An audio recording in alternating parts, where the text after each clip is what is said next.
Selamat malam teman-teman dan Bapak Edi, saya perwakilan dari kelompok 6. Di sini di mata kuliah Koperasi dan UMK, kelompok kami membahas tentang badan usaha bentuk koperasi. Sebelum kami memulai presentasi, ada baiknya kami mengaturkan pengajari umat serta memperkenalkan diri. Om Swastiastu.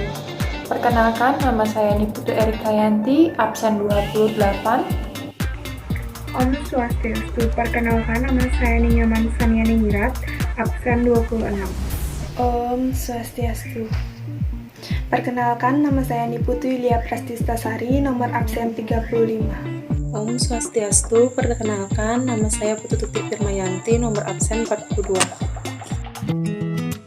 Materi yang kami akan bahas di sini ada 4. Yang pertama itu ada masalah-masalah dengan usaha dengan non-koperasi. Yang kedua ada alasan menjadi anggota koperasi. Yang ketiga ada partisipasi anggota pada koperasi. Dan yang keempat yaitu tujuan dan nilai perusahaan. Materi yang pertama yaitu masalah-masalah usaha dengan non-koperasi akan dibahas oleh teman saya. Baik, di sini saya akan menjelaskan tentang masalah-masalah usaha dengan non-koperasi, di mana masalah yang dihadapi di dalam dunia usaha dan dialami oleh pengusaha menengah umumnya dan golongan ekonomi lemah pada khususnya berkisar pada masalah pemodalan, kemampuan dan keterampilan beroperasi, manajemen, bentuk perusahaan, dan terbatasnya pasaran. Pemodalan dan pembiayaan suatu usaha dapat diperoleh dari beberapa sumber, yaitu antara lain yang pertama modal sendiri dari pemilik saham atau pemilik perusahaan, yang kedua modal sendiri berupa bagian laba yang ditanam kembali, yang ketiga kredit investasi dari bank, dan yang keempat pinjaman dari pihak ketiga yang diperoleh dengan mengeluarkan surat-surat berharga dari dalam maupun luar negeri. Keempat sumber tersebut memang dapat dimanfaatkan oleh dunia usaha untuk meningkatkan kegiatannya, namun bagi pengusaha golongan ekonomi lemah dirasa sulit untuk memenuhi persyaratan yang diperlukan. Hal ini disebabkan oleh karena perusahaan golongan ekonomi lemah umumnya adalah perusahaan perorangan atau perusahaan tertutup. Demikian juga keterampilan dalam teknik produksi serta keahlian dalam memasarkan hasil produksinya sangat terbatas pula. Masalah pemasaran hasil produksi golongan ekonomi lemah berkisar pada hal-hal sebagai berikut. Yang pertama ada terbatasnya pemasaran oleh karena terbatasnya modal dan sarana. Yang kedua, kekurangan pengetahuan para pengusaha mengenai prospek pasar. Yang ketiga yaitu pola konsumsi masyarakat dan pola ekspor, serta beratnya persaingan dari perusahaan besar dalam maupun luar negeri. Baik, selanjutnya di sini saya akan menjelaskan tentang alasan menjadi anggota koperasi. Dibagi menjadi 2. Yang pertama yaitu keuntungan ekonomis dan yang kedua adalah keuntungan sosial. Yang pertama saya akan menjelaskan tentang keuntungan ekonomis dibagi menjadi 6. Yang pertama ada peningkatan skala usaha, di mana koperasi memberikan kepada anggota untuk menjual barang dan jasa secara bersamaan sehingga biaya yang ditimbulkan menjadi rendah. Yang kedua, ada pemasaran di mana koperasi menampung hasil produksi anggota dan menjual ke pasar atau supplier sehingga biaya yang dikeluarkan oleh setiap anggota menjadi lebih rendah dibandingkan menjual sendiri. Yang ketiga, ada pengadaan barang dan jasa di mana koperasi menyediakan barang dan jasa kebutuhan anggota sehingga memungkinkan anggota untuk mendapatkan barang dan jasa dalam jumlah yang baik dan harga yang lebih murah. Yang keempat ada fasilitas kredit, yaitu koperasi memberikan kemudahan bagi anggota yang membutuhkan fasilitas kredit dalam bentuk proses yang cepat, jaminannya ringan, dan bunga yang rendah. Yang kelima itu ada simpanan anggota. Jika dibandingkan dengan menabung di bank, dana yang relatif kecil, maka tabungan kita akan mendapat potongan biaya administrasi. Dan sementara jika menabung di koperasi, kita bisa mendapatkan bunga 10%, bahkan jika setoran dananya hanya sebesar Rp25.000. Dengan koperasi, anggota yang terlilit hutang pun akan bisa tertolong.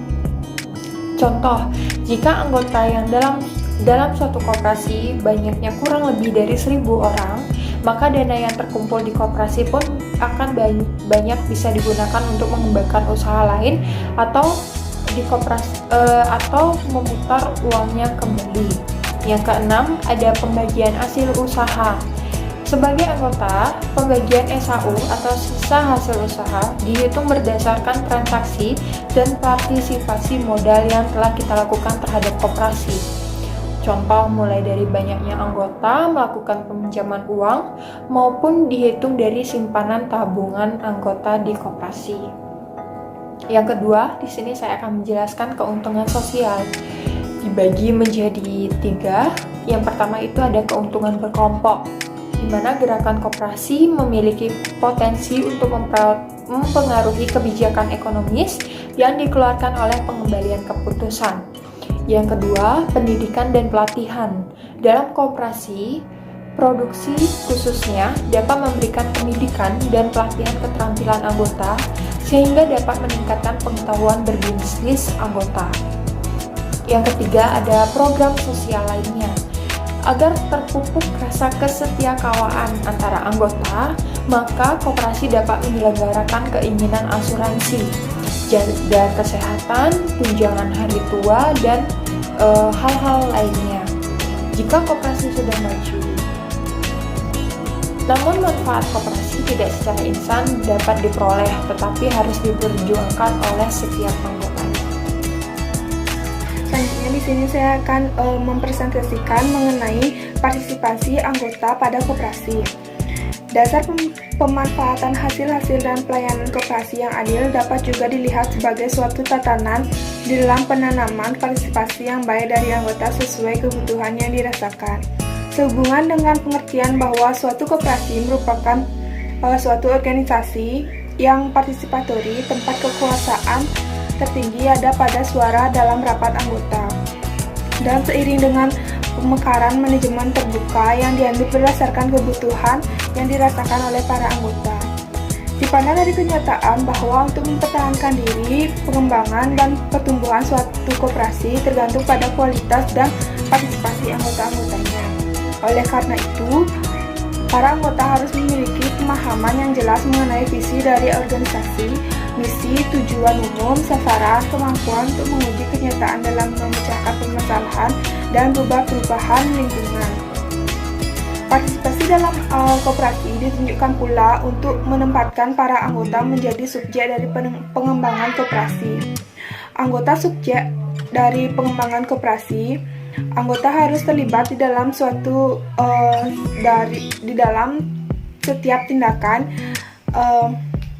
proses pengembangan atau setiap langkah proses pengembangan koperasi dari tingkat penetapan tujuan, sasaran atau penyusunan strategi, serta pelaksanaan untuk merealisasikan dan pengendalian sosial untuk kepentingan anggota. Partisipasi sebagaimana telah dipertimbangkan hendaklah memasuki rasa memiliki dan rasa tanggung jawab dengan tekanan tertentu pada pentingnya pendapatan bersama yang dihasilkan oleh para anggota. Selanjutnya ada faktor-faktor positif dan negatif yang mempengaruhi partisipasi anggota. Berdasarkan pengalaman di Indonesia, dikemukakan bahwa beberapa koperasi yang berhasil dalam mempertahankan partisipasi anggota dimunculkan oleh faktor-faktor yang mempengaruhi keberhasilan tersebut, yaitu yang pertama, perasaan kelompok yang kuat, yang kedua, latihan berkesinambungan bagi calon anggota atau anggotanya, yang ketiga, kunjungan-kunjungan lapangan dari penggerak koperasi yang berkesinambungan, dialog informal dengan anggota setempat. Yang selanjutnya, para anggota dan pengurus melaksanakan rapat-rapat yang berhasil baik. Rapat-rapat dengan hasil baik, membuat kartu anggota dan pembukuan yang benar, menerbitkan laporan keuangan bulanan. Selanjutnya ada menanamkan dan mempertahankan sikap-sikap mental yang baru, kebiasaan-kebiasaan yang berhubungan dengan aneka simpanan, pemberian pinjaman, dan aspek-aspek lain yang bekerja sama dalam koperasi. Selanjutnya ada para anggota membuat rencana koperasi. Selanjutnya penerbitan publikasi yang teratur disebarluaskan kepada para anggota koperasi. Yang ke-8, latihan bagi para anggota untuk memahami, menganalisis koperasi-koperasi, mengadakan perjanjian persatuan pada saat permulaan. Lalu kurangnya partisipasi anggota dalam beberapa koperasi dipengaruhi oleh faktor negatif. Ada yang pertama, kurangnya anggota dan calon anggota, antara lain dalam bentuk latihan anggota dan calon anggota yang sesuai dengan kebutuhan dan aspirasi lokal. Yang kedua, ada feodalisme dan paternalisme dari para pengurus koperasi dalam hubungan dengan para anggota. Yang ketiga, ada kurangnya tindak lanjut yang konsisten dan pengamatan diri dari rencana-rencana organisasi yang telah disepakati bersama. Yang keempat, ada manipulasi yang dibuat oleh bermacam-macam individu, menyebabkan timbulnya erosi rasa ikut serta memiliki dari para anggota terhadap koperasi mereka masing-masing. Dan yang kelima, ada kartu anggota tidak dibuat dengan baik, menimbulkan ketidakjelasan transaksi antara anggota dengan koperasinya maupun sebaliknya. Yang keenam, kurangnya manajemen yang teratur dan keterampilan manajerial dari pengurus koperasi.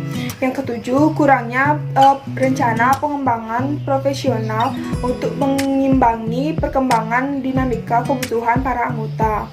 Yang ke-8, kurangnya penyebaran informasi tentang penampilan koperasi seperti neraca, biaya, pemanfaatan, dan laporan statistik yang lain. Yang ke-9, pengalaman dan praktek-praktek koperasi yang buruk di masa lampau. Sekian yang dapat saya sampaikan, kemudian dilanjutkan oleh teman saya. Di sini saya akan menjelaskan tentang tujuan dan nilai perusahaan. Menurut Prof. William F. Gluck pada tahun 1984, yang merupakan pakar manajemen terkemuka dari Universitas Georgia, dalam bukunya Strategi Manajemen and Business Policy, mendefinisikan tujuan perusahaan sebagai hasil terakhir yang dicari oleh organisasi melalui eksistensi dan operasinya. Di sini Gluck menjelaskan 4 alasan mengapa perusahaan harus mempunyai tujuan. Yang pertama itu tujuan membantu mendefinisikan organisasi dalam lingkungannya. Yang kedua, tujuan membantu mengkoordinasi keputusan dan pengambilan keputusan. Yang ketiga, tujuan menyediakan norma untuk menilai pelaksana prestasi organisasi. Dan yang terakhir, tujuan merupakan sasaran yang lebih nyata daripada pernyataan misi.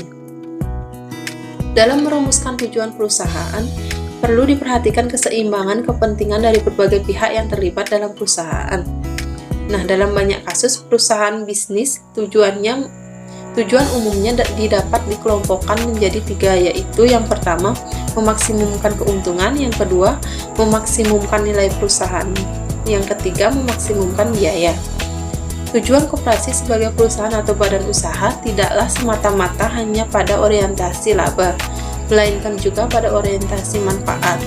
Karena itu, dalam banyak kasus koperasi, manajemen koperasi tidak mengejar keuntungan sebagai tujuan perusahaan, karena mereka bekerja didasari dengan pelayanan.